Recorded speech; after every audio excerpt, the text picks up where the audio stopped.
మనతో పాటు సామాజిక రాజకీయ విశ్లేషకులు ఆప్షన్ రాజేష్ గారు ఉన్నారు. వారితో మాట్లాడతాం. సార్ నమస్తే. నమస్కారం.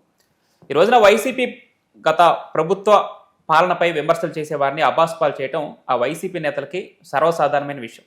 ఈ నేపథ్యంలో వారిపై విమర్శలు ప్రతి విమర్శలు చేయడమే కాకుండా ప్రాణహాని తలపెట్టే విధంగా కొన్ని విమర్శలు ఈరోజు సోషల్ మీడియా వింగ్ ద్వారా, వారి YCP party social media wing ద్వారా పెద్ద ఎత్తున ప్రచారం చేస్తుంది. వారికి ప్రాణహాని తెలపెడతాం అంటూ ముఖ్యంగా ఆ వ్యక్తుల్లో కూడా సీఎం రాజా, మొన్న వైఎస్ భారతి గారి మీద కామెంట్ చేసినటువంటి చేబ్రోలు కిరణ్, అదేవిధంగా ఎప్పటి నుంచో టీడీపీ సానుకూలంగా పనిచేసేటువంటి ఒక కార్యకర్త కిరా కార్పి, వీళ్ళందరికీ వారిని చంపేస్తామంటూ కూడా ఆ సోషల్ మీడియాలో ప్రచారం జరుగుతుంది. ఈ కామెంట్లన్నింటినీ ఎలా చూడాలి? వైసీపీ ప్రవర్తన వల్ల ఎంతవరకు దారితీసే అవకాశం ఉంది? ఇప్పుడు ఒకటైతే వాస్తవం ఏంటి అంటే, సోషల్ మీడియా అనేది వాళ్ళ ప్రతి ఒక్కరి మీడియాగా మారిపోయింది. ఎవరి భావాన్నైనా వ్యక్తీకరించడానికి ఒకనాడు ప్రధాన స్రవంతిలో ఉన్న మీడియాతోటి యాక్సెస్లో ఉన్న వారికి మాత్రమే ఆ మీడియా ద్వారా వారి భావ వ్యక్తీకరణకు ఆస్కారం ఉండేది. కానీ సోషల్ మీడియా ప్లాట్ఫామ్స్ ప్రతి వ్యక్తికి అందుబాటులోకి వచ్చిన తర్వాత వారి వారి వ్యక్తిగత అభిప్రాయాలని, వారి వారి వ్యక్తిగత జీవితానికి సంబంధించిన సంఘటనల్ని, వాళ్ళ మిత్రులతో వాళ్ళు కలిసి చేసుకున్న సెలబ్రేషన్స్ని దేన్నైనా సరే సోషల్ మీడియా వేదికగా షేర్ చేయగలుగుతాం. ఇదే సందర్భంలో రాజకీయంగా తమ అభిప్రాయాలను కూడా వ్యక్తం చేస్తూ ఉన్నారు. ఈ వ్యక్తం చేసే ప్రాసెస్లో ఏం జరుగుతుందంటే, ఆరోగ్యకర విమర్శ ఉంటుంది, అనారోగ్యకర విమర్శ ఉంటుంది. ఇక్కడ గత కొన్ని సంవత్సరాలుగా ఈ సోషల్ మీడియా వేదికగా జరుగుతున్న విమర్శలు ప్రతి విమర్శల పర్వంలో ఆరోగ్యకర విమర్శ స్థాయిని దాటి అనారోగ్యకర వాతావరణం సృష్టింపబడతా ఉంది. నేను కూడా సోషల్ మీడియాలో క్రియాశీలకంగానే ఉంటా. నేను నా రాజకీయ అభిప్రాయాన్ని చాలా సూటిగా స్పష్టంగా వ్యక్తం చేస్తూ ఉంటా. నాకు నచ్చిన అంశాన్ని ప్రస్తావిస్తా, నచ్చని అంశాన్ని ప్రస్తావిస్తా. అయితే పబ్లిక్ ప్లాట్ఫామ్లో మనం ఒక అభిప్రాయాన్ని వ్యక్తం చేస్తూ ఉన్నప్పుడు అది సూటిగా స్పష్టంగా ఆ ఇష్యూ కన్ఫైన్ అయి ఉండాలి. మనం ఏ అంశాన్ని అయితే ప్రస్తావిస్తున్నామో, ఒక ప్రభుత్వ పాలసీ మనకు నచ్చలా, ఆ పాలసీ ప్రభుత్వం ఏ ఉద్దేశంతో తీసుకొచ్చింది, దాంట్లో ఉన్న లోపం ఏంటి, ఎందుకు నాకు నచ్చలేదు అనే దాని వరకు కన్ఫైన్ నేను విమర్శ చేసే హక్కు నాకుంది. కానీ ఆ పాలసీ డ్రాఫ్ట్ చేసిన పాలకులని దూషించి వాళ్ళ వ్యక్తిత్వానికి పాల్పడి, అంటే అక్కడ ఏమవుతుంది, నేను ఆరోగ్యకర విమర్శ నుంచి వ్యక్తిత్వ హననం స్థాయికి చేరాను ఆ విమర్శ ద్వారా. అంటే వ్యక్తిగతంగా నేను వాళ్ళని టార్గెట్ చేస్తున్నా. అంతకుముందు వరకు ఇష్యూ కన్ఫైన్ అయ్యి పాలసీస్ మీద మాట్లాడిన వాళ్ళం ఇవాళ వ్యక్తిగతంగా టార్గెట్ చేసే స్థాయికి చేరుకుంటున్నాం.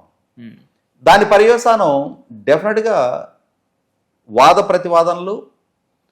ప్రతివాదనలో నుంచి ఉద్రిక్తతల్లో నుంచి ఘర్షణపూరిత వాతావరణం సృష్టింపబడటానికి కూడా మార్గం దారితీస్తుంది. ఇది అవాంఛనీయ పరిస్థితి.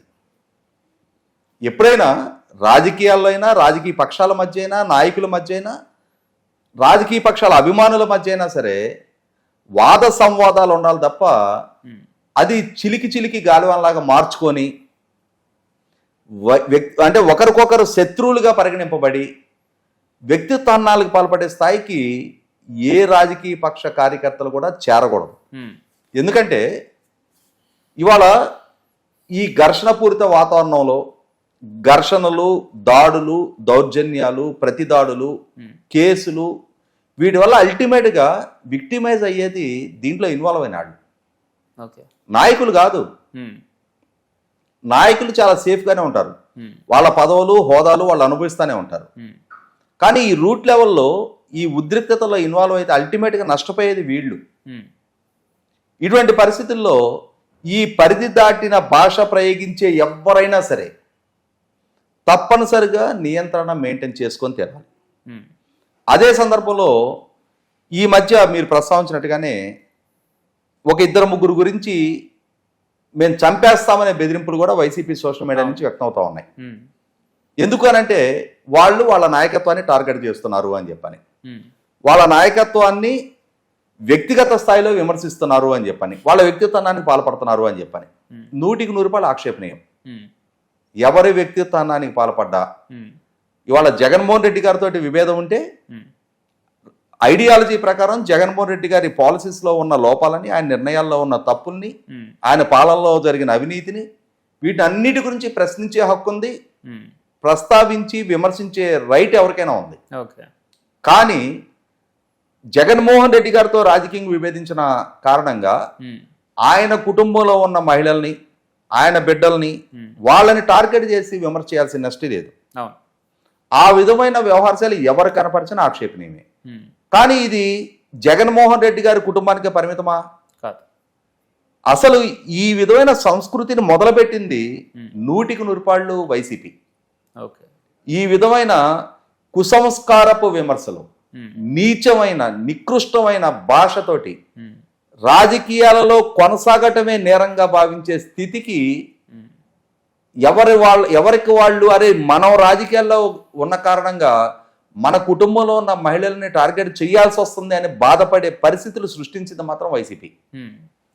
ఇవాళ తెలుగుదేశం పార్టీలో ఉన్న మహిళా నాయకురాలని, భారతీయ జనతా పార్టీ రాష్ట్ర శాఖ అధ్యక్షురాలని, కేంద్ర ఆర్థిక శాఖ మంత్రి నిర్మలా సీతారామన్ గారిని, తెలుగుదేశం పార్టీలో ఉన్న సోషల్ మీడియా కార్యకర్తల్ని, ఆఖరికి చంద్రబాబు నాయుడు గారి సతీమణితో సహా, చంద్రబాబు నాయుడు గారి కోడలతో సహా వైసీపీ సోషల్ మీడియా ద్వారా అత్యంత జుగుసాకరమైన పదజాలంతో, మార్ఫింగ్ ఫోటోలతోటి, మార్ఫింగ్ సంస్కృతితోటి విశృంఖలత్వాన్ని ప్రదర్శించి వాళ్ళ వ్యక్తిత్వానికి పాల్పడ్డారు.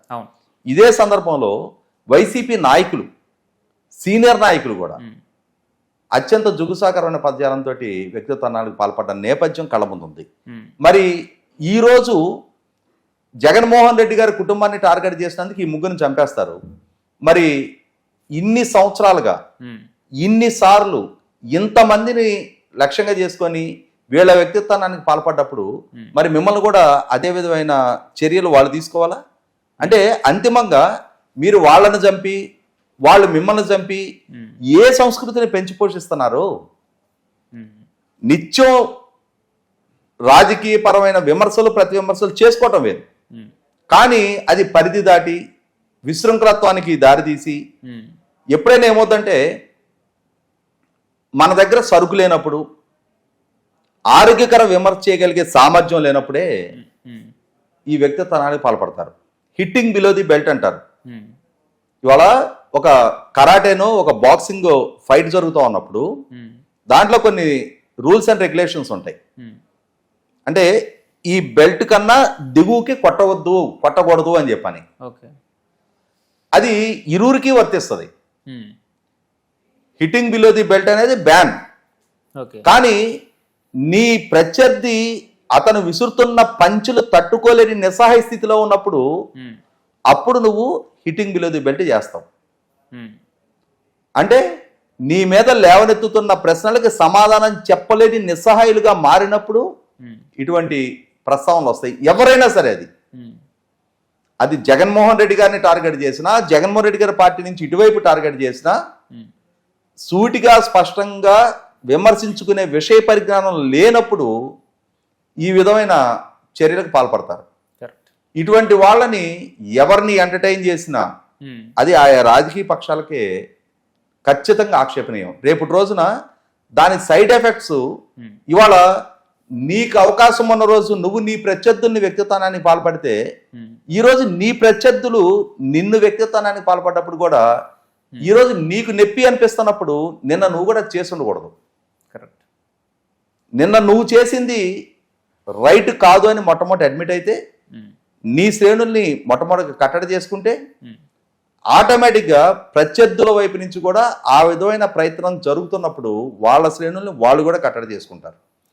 ఇది ఇరుపక్షాల నుంచి కంపల్సరీ మెయింటైన్ చేసి తీరాల్సిన నియంత్రణ. ఆ సమయం పాటించే తీరాలి. ఆ విధమైన ప్రక్షాళన జరిగే తీరాలి.